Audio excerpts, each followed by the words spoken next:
Good afternoon student, welcome to Oxford Malwa academy. आज हम class 11th subject account chapter 8 bank reconciliation statement करेंगे। ठीक है, बैंक रिकंसिलिएशन स्टेटमेंट में सबसे पहले हम समझेंगे, है ना, बैंक रिकंसिलिएशन स्टेटमेंट क्यों बनाया जाता है। जब एक बिजनेसमैन अपने पास जब कैश बुक तैयार करता है, उसमें एक बैंक कॉलम होता है जिसमें वो बैंक से रिलेटेड एंट्रियां करता है, और एक पासबुक होती है जिसमें वो बैंक से एंट्री करवा कर लाता है। कुछ ट्रांजैक्शन जो बैंक में हो जाते हैं लेकिन पासबुक के अंदर नहीं होते हैं, कुछ ट्रांजैक्शन पासबुक के अंदर हो जाते हैं लेकिन कैशबुक में हो जाते हैं लेकिन पासबुक में नहीं होते हैं, पासबुक में हो जाते हैं लेकिन कैशबुक में नहीं होते हैं, जिसके कारण जो व्यापारी के पास जो कैशबुक रहती है और जो बैंक बैलेंस होता है जो पासबुक के अंदर, उसमें क्या आता है, डिफरेंस आता है। तो उस डिफरेंस को मिलाने के लिए, कितना डिफरेंस आ रहा है उसको मिलाने के लिए बैंक रिकंसिलिएशन स्टेटमेंट तैयार किया जाता है ना। अब इसमें डिफरेंस क्यों आता है, मैं कुछ आइटम्स आपको बताऊंगा जो प्लस वाले कॉलम में आपको लिखना है ना। प्लस वाले कॉलम की कौन कौन सी मदे होती है जो प्लस वाले कॉलम में लिखी जाती है ना। इसको किस प्रकार से आप प्रिपेयर करेंगे। सबसे फर्स्ट वाला पॉइंट है check issued but not present for payment. हमने चेक पेमेंट के लिए दे दिया लेकिन व्यक्ति जो जिस पर्सन को हमने चेक दिया है वो बैंक में कलेक्शन के लिए गए नहीं, मतलब पेमेंट लेने के लिए नहीं पहुंचा, तो वहां का बैलेंस क्या है, अभी भी बढ़ा हुआ है। लेकिन यहाँ हमने कैशबुक में, बिजनेसमैन है उसने कैशबुक में वो बैलेंस क्या कर दिया, कम कर दिया है। तो ठीक है, उसको आपको किसके अंदर लिखना है, प्लस वाले कॉलम में लिखना है।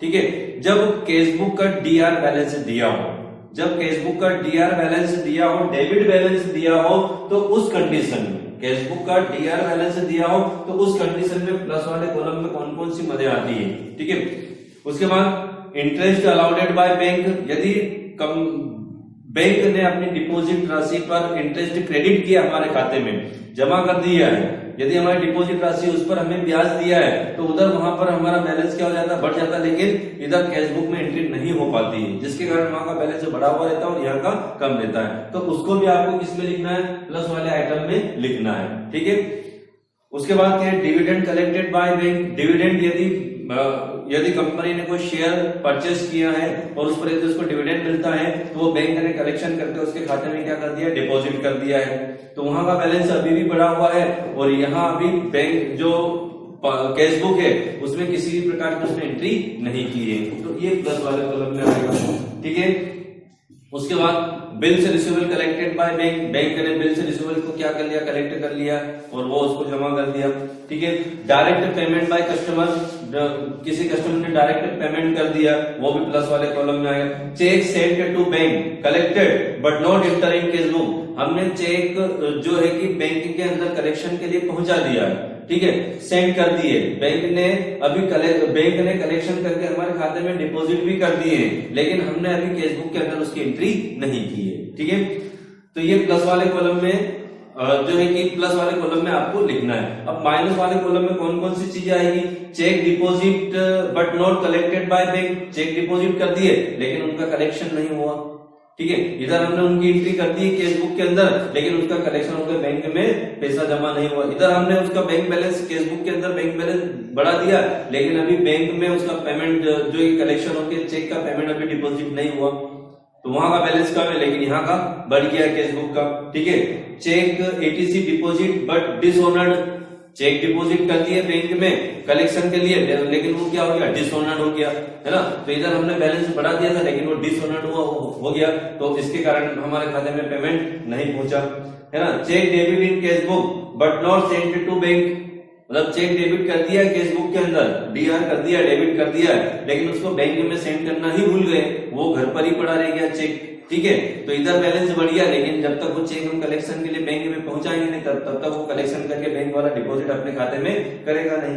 ठीक है, डिसऑनर्ड आप बिल डिसऑनर्ड हो या चेक डिसऑनर्ड हो, तो ये आपको सब किस में लिखना है, माइनस वाले आइटम में लिखना है। तो जो ये मैं आपको अमाउंट बोल रहा हूँ ये आपको माइनस वाले कॉलम में आपको लिखना है। कौन कौन सी, cheque deposit but not collected by bank, है ना, cheque dishonoured, cash bill dishonoured, है ना, और debit, cheque debit in cash book but not send to bank. उसके बाद यदि बैंक ने कमीशन चार्ज किया है, इंटरेस्ट चार्ज किया है, या बैंक चार्जेस है, कोई भी चार्ज हमारे खाते में से किया है, कमीशन काटा है या इंटरेस्ट डिडक्ट किया है, इंटरेस्ट चार्जेस किया, बैंक चार्जेस माइनस किया है, तो वो माइनस वाले कॉलम में हम लिखेंगे। ठीक है, उसके बाद direct payment by bank, direct bank ने कोई बिजली बिल है या टैक्स है या इलेक्ट्रिक चार्जेस है या इंश्योरेंस प्रीमियम डायरेक्ट पेमेंट कर दिया है, हमारे खाते में माइनस करके उसको पेमेंट कर दिया है, तो वो एक प्रकार से डायरेक्ट पेमेंट हो जाएगा, तो माइनस वाले कॉलम में लिखना है ना। Payment of bill payable made by bank, bill का पेमेंट यदि बैंक ने किया तो वो cheque issued and payment made by bank but not enter in cash book, cheque हमने इशू कर दिया है और वो पेमेंट लेकर भी चला गया, लेकिन उसको अभी हमने कैश बुक के अंदर डेबिट नहीं किया है, तो ये चीजें किसके अंदर आएगी, माइनस वाले कॉलम में आएगी। और इसको आप डीप में पढ़ सकते हैं, पेज नंबर 243 पर दिया हुआ है ना, उसको एक बार पढ़कर आप प्रैक्टिकल कर सकते हैं, है ना। प्रैक्टिकल फर्स्ट स्टार्ट करते हैं अपन। प्रैक्टिकल फर्स्ट में क्या है, क्वेश्चन नंबर फर्स्ट आप देखते हैं किस प्रकार से प्रैक्टिकल करेंगे। On 31 December 2016 cash book of Kishore showed debit balance of 8000, cash book का वो कितना बैलेंस शो कर रहा है, किशोर की जो कैश बुक है वो कितना बैलेंस शो कर रही है, कैश बुक 8000। तो सबसे पहले यहां पर अपन लिखेंगे balance as per cash book, balance as per cash book, ठीक है। और डेबिट बैलेंस दिया है, यदि कैश बुक का डीआर बैलेंस दिया हो तो प्लस वाले कॉलम में, और सीआर यदि बैलेंस दिया है, कैश बुक का क्रेडिट बैलेंस दिया है तो माइनस वाले कॉलम में, ठीक है। डीआर बैलेंस दिया है तो 8000 किस में लिख देंगे अपन, प्लस वाले कॉलम में लिख देंगे, ठीक है।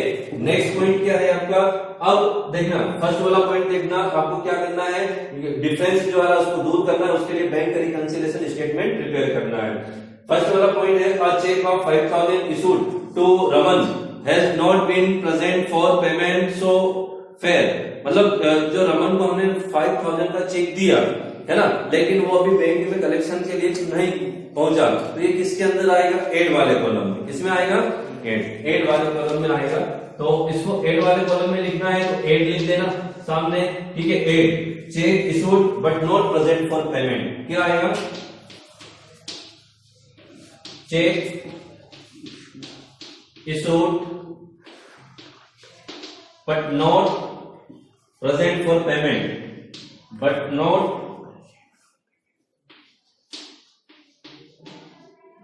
presented for payment, ठीक है। कितने का चेक था, 5000, तो प्लस वाले कॉलम में लिख देंगे 5000।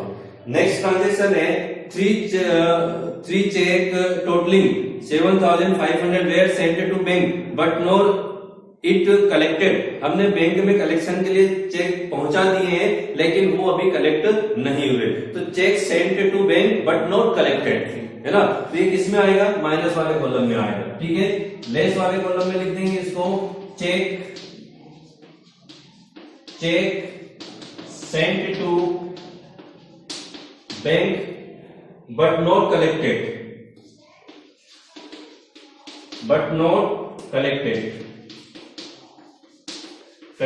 ठीक है। कितने, 7500, तो ये किसके अंदर लिखेंगे अपन, माइनस वाले कॉलम में, इसके अंदर लिखेंगे माइनस वाले कॉलम में। नेक्स्ट है बैंक अलाउड इंटरेस्टेड 200, बैंक ने अलाउड किया, इंटरेस्ट दिया, तो ये किसके अंदर आएगा, प्लस वाले कॉलम में। एड वाले एड लिखेंगे, वो लिखेंगे interest allowed by bank, interest allowed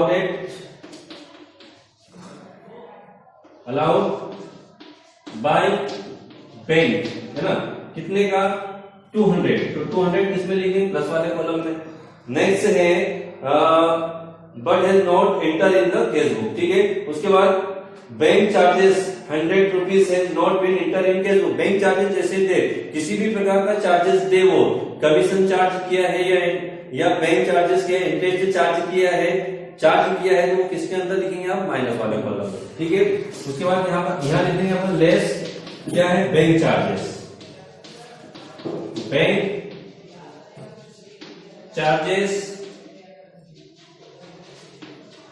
charged by bank, ठीक है। कितना चार्ज किया है, 100, तो ये 100 लिख देंगे। ठीक है, इसके बाद कोई अमाउंट है नहीं है, आपको क्या प्रिपेयर करना, बैंक रिकंसिलिएशन स्टेटमेंट, ये हमने बना दिया। ठीक है, अब दोनों साइड का अपन क्या लगाएंगे, टोटल लगाएंगे। इस साइड का टोटल यदि लगाएंगे तो कितना आ जाएगा 13,200, 13,200, और इस साइड का टोटल लगाएंगे तो कितना आ जाएगा 76,000। ठीक है, तो ये इस प्रकार से टोटल लगाएंगे, और यहां पर जो बैलेंस आएगा वो किसका आएगा, पासबुक का आएगा। बैलेंस है इस पर, अब नीचे आपको लिखना बैलेंस है इस पर, बैलेंस इस पर पासबुक, क्या लिखेंगे, पासबुक। ये कौन सा बैलेंस है, केसबुक का डीआर बैलेंस है। ये कौन सा बैलेंस है, केसबुक का डीआर बैलेंस है। ठीक है, अब यहां पर इन दोनों का अपन क्या करेंगे, टोटल करेंगे। ठीक है, टोटल कर दिया। अब 13,200 में से 76,100 माइनस कर दो, कितना रिमेनिंग है, कितना बचेगा, जरा कैलकुलेट करके बताओ दोस्तों। 0,065 है ना, कितना है 5,600।